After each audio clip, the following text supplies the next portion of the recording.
itu contohnya. Saya tidak ingin tidak ingin ada perbedaan perlakuan di antara desa-desa yang ada di Kabupaten Banjarnegara. Semuanya adalah bagi saya adalah semuanya anak-anak saya semuanya. Ibaratnya seperti itu pada seluruh desa-desa yang ada di Kabupaten Banjarnegara. Itu saja sih. Pak Pj, kalau boleh tahu rata-rata mayoritas yang disampaikan dari masyarakat, dari kades-kades itu permasalahan apa? Ya, yang pertama tentu saja infrastruktur yang selalu disampaikan oleh para kades itu karena terlihat, karena nyata jalan rusak, yono bukti dewi jalan rusak, kan gitu. Irigasi jalan irigasinya rusak, irigasinya terjadi kelongsoran dan sebagainya, nyata, kan gitu. Itu terus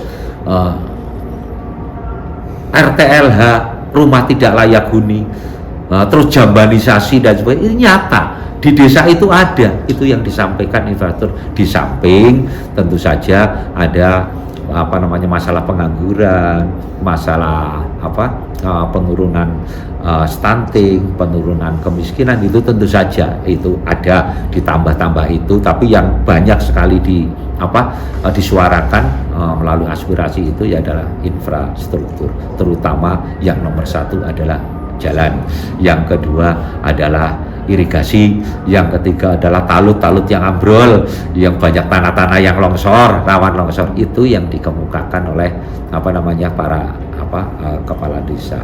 Dan alhamdulillah kita bisa cicil, kita mulai bertahap untuk dapat diperbaiki dari tahun 2024 ini perubahan, maupun besok yang murni tahun 2025.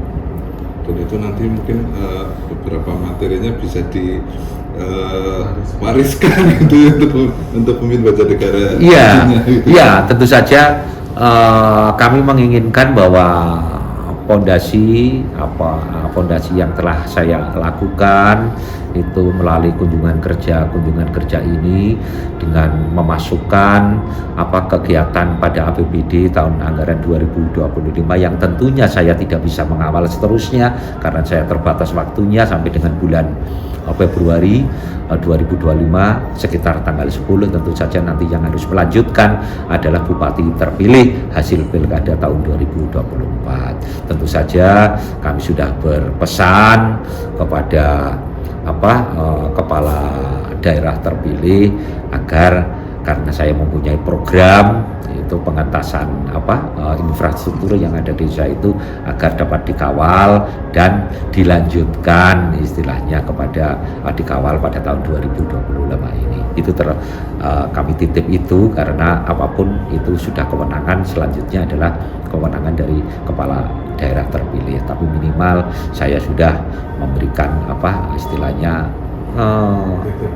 titip pesan apapun yang itu, karena kan banyak dari kepala desa kan, Pak nanti jadi ndak ya, ya kan, jadi ndak ya tahun 2025 itu apa nggak dikerjakan sekarang aja, duitnya orang ini gini, nanti berubah Pak, nanti tahun 2025 bukan Bapak lagi. Banyak pertanyaan itu yang ke saya, tidaklah, karena itu sudah masuk di dalam penganggaran. Itu tidak mungkinlah dari kepala daerah terpilih terus langsung merubah. Kalau merubah nanti berhadapan dengan jenengan para kepala desa. Iya, atau langsung kepala desa langsung protes, saya sudah dianggarkan, saya ini jadi terus tidak. Itu rawan lagi.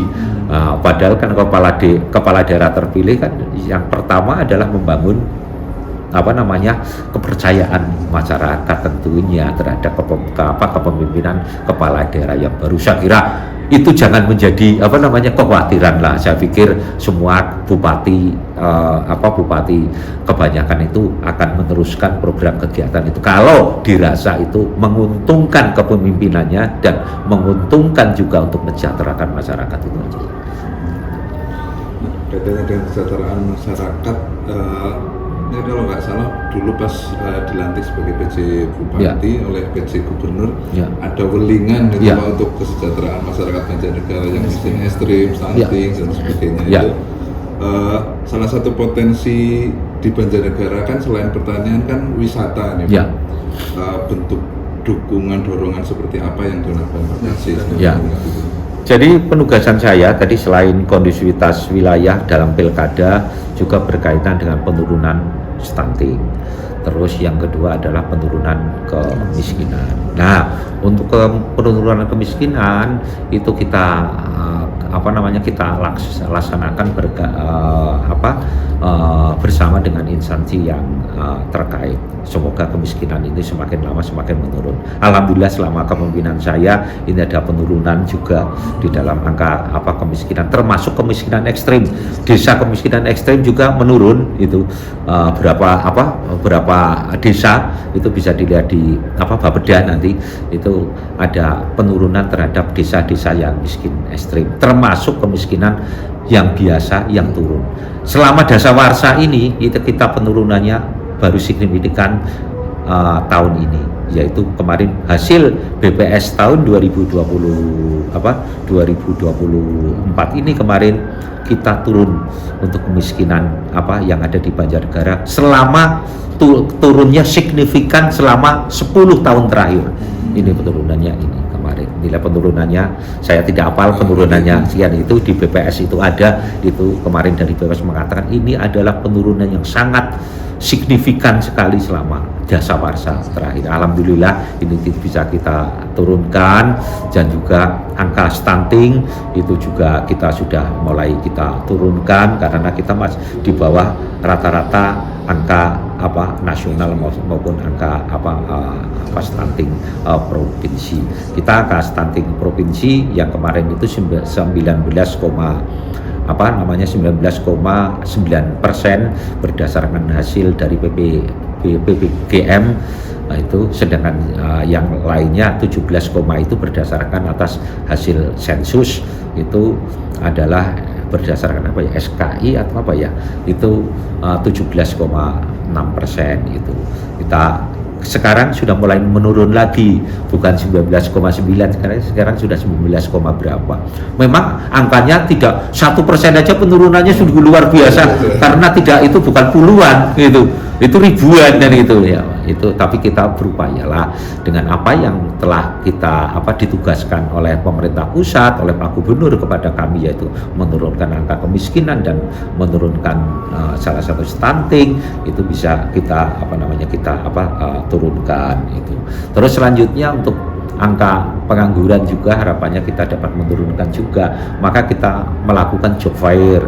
Itu kemarin awal saya menjabat itu kita laksanakan job fair. Kemarin itu kita akhir Desember kita laksanakan job fair juga, bagaimana untuk dapat menyerap tenaga kerja yang ada di Kabupaten Banjar dengan menghadirkan para pengusaha-pengusaha yang butuh tenaga kerja dan sesuai keterampilan keahlian yang dibutuhkan di perusahaan itu. Tentunya ini bisa membantu masyarakat untuk dapat memilih dan mencari pekerjaan dengan menghadirkan para pelaku usaha yang ada di ke Kabupaten Banjarnegara. Ini harapannya ada beberapa penambahan itu, jadi pengurangan dari pengangguran ini karena ada tertampung di perusahaan-perusahaan yang ada kemarin hasil dari job fair itu. Potensi wisata. Nah, terus selanjutnya untuk potensi wisata, bahwa di sini tuh PAD-nya, pendapatan asli daerah, itu salah satu yang menjadi andalan selain pajak dan retribusi, itu adalah retribusi dari pariwisata. Ini menjadi andalan utama kita karena menyumbang PAD yang lumayan juga untuk bukan lumayan lagi, sangat bagus terhadap pendapatan asli daerah Kabupaten Banjarnegara. Tentu saja untuk pariwisata ini perlu terus dikembangkan, itu baik wisata-wisata yang ada di Dieng, itu wisata di Dieng yang utamanya karena kita itu merupakan destinasi wisata yang utama di Kabupaten Banjarnegara, termasuk penambahan wisata-wisata yang lain yang ada di Kabupaten Banjarnegara seperti Seruling Mas, juga mungkin ada potensi desa-desa wisata yang lain dikembangkan itu. Jadi tidak hanya tujuan ke Banjarnegara maupun ke Wonosobo itu tujuannya hanya Dieng saja, tapi bisa berlanjut setelah wisata ke Dieng, bisa berlanjut ke wisata-wisata yang lainnya yang dipunyai oleh Kabupaten Banjarnegara. Tentu saja potensi itu kan perlu digali, itu potensi yang ada di wisata yang lainnya itu perlu diperbaiki sarana wisatanya dan lain sebagainya, terutama juga di Dieng. Jangan sampai di wisata di Dieng itu hanya itu saja. Itu saja dalam artian saya setiap tahun ke situ yo mung ndelok wis kaya kuwi wae.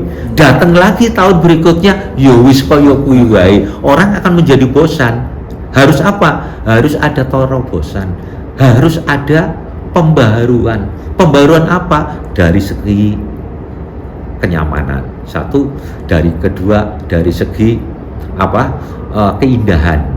Dari keindahannya bagaimana, terus dari potensi wisatanya, perbaikan destinasi wisata. Contohnya trotoare yo diperbaiki, dicat pakai pot yang bagus-bagus, itu di jalan yang ada jalan utama di Dieng itu trotoarnya diperbaiki, dicat potnya dicat, diberi bunga-bunga sehingga orang jalan itu menjadi nyaman, enak, ada trotoarnya, ada bunga-bunga, ada ini kan murah juga bunga di Dieng itu kan banyak bunga yang khusus untuk dataran tinggi kan, buah ini lain sebagainya. Itu menjadi pandangan yang bagus, setiap tahun berbeda. Itu Mas, saya kita tambah apa Dieng, saya kita tambah wah ndak yo, begitu aku ndelok ora kan gitu.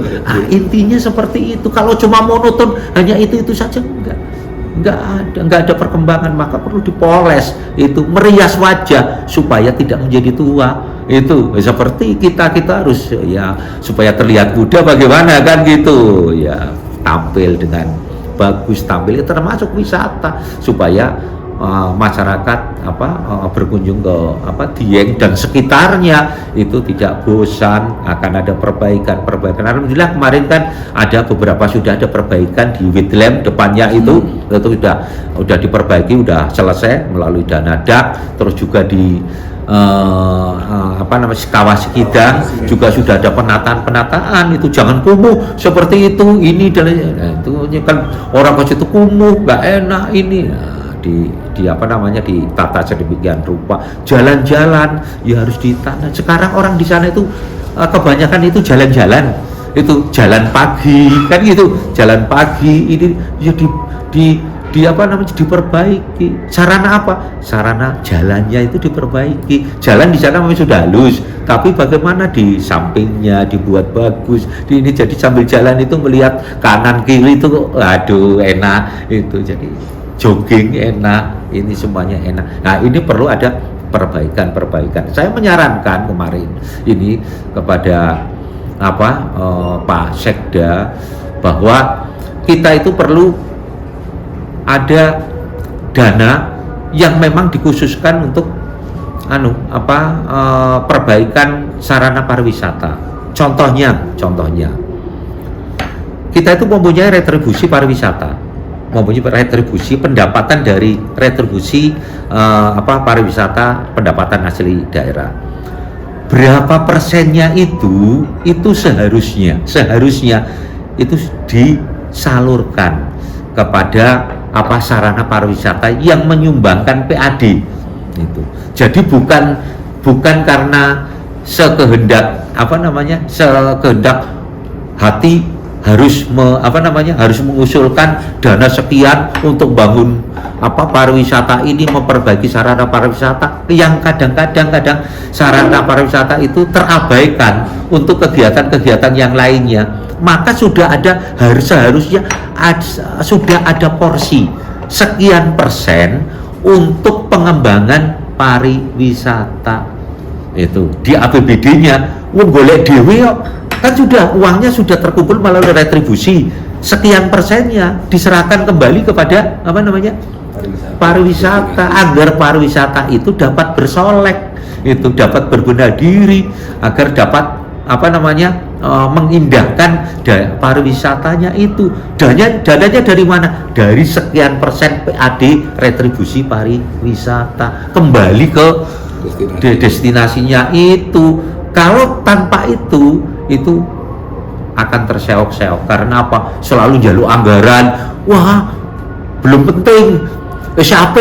Waduh, apa namanya, dicoret-coret untuk kegiatan yang lain. Tapi kalau sudah secara include bahwa harus ada untuk pariwisata, kembali ke daerah wisata, ini akan lebih baik karena mesti akan ada perkembangan pembangunan yang ada di objek pariwisata. Itu tidak monoton. Wes ono duitnya saya dapat sekian persen dari retribusi yang ada. Itu.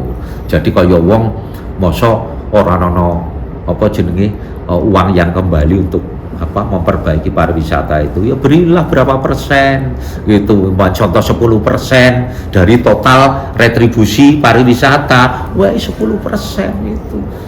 Itu kalau masih kurang atau itu terlalu banyak, kasih 5% kan gitu, rata itu sebetulnya 5% dari 30 miliar umpamanya, karena rata-rata retribusi pariwisata itu menyumbangkan PAD sekitar 28 sampai 30 miliar.